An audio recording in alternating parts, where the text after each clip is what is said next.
Aláròye máa wí o.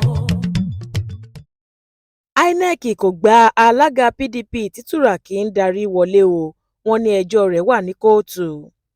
Ní báyìí àjọ elétò ìdìbò INEC orílẹ̀-èdè yìí ti láwọn kò ní gba alága PDP Alhaji Kabiru Túràkì àtàwọn ìgbìmọ̀ rẹ̀ wọlé gẹ́gẹ́ bí ojúlówó olóyè ẹgbẹ́ PDP nítorí tí ẹjọ́ rẹ̀ wà nílé ẹjọ́ káàkiri orílẹ̀-èdè yìí.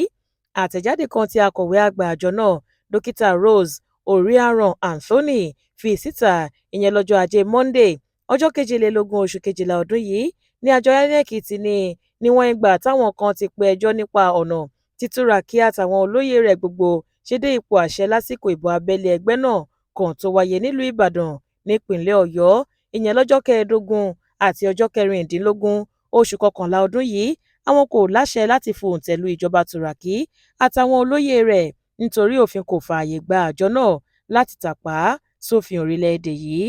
Àtẹ̀jáde ọ̀hún ni wọ́n ti sọ wípé àìmọye àwọn èèyàn ni wọ́n ti kọ̀wé sí àjọ INEC pé kí a fòǹtẹ̀lù alága Túràkì àtàwọn olóyè rẹ̀. Wọ́n ní kí a forúkọ wọn sí orí ẹ̀rọ ayélujára INEC gẹ́gẹ́ bí ojúlówó alága ẹgbẹ́ PDP nítorí tí wọ́n sọ wípé lásìkò ìbò abẹ́lé ẹgbẹ́ náà kan tó wáyé lọ́jọ́ 15 àti 16 oṣù kọkànlá ọdún yìí nílùú Ìbàdàn nípìnlẹ̀ Ọ̀yọ́ ni wọ́n ti dìbò yàn. Ṣùgbọ́n lẹ́yìn tí a gbé yẹ̀wò dáadáa a rí i pé a kò lè ṣe bẹ́ẹ̀ rárá ni nítorí tí àwọn ẹjọ́ kan wà nílé ẹjọ́ lórílẹ̀-èdè yìí. Àwọn kan ti pe ẹjọ́ sílé ẹjọ́ gíga kan nílùú Àbújá lọ́jọ́ 21 oṣù kẹwàá ọdún yìí.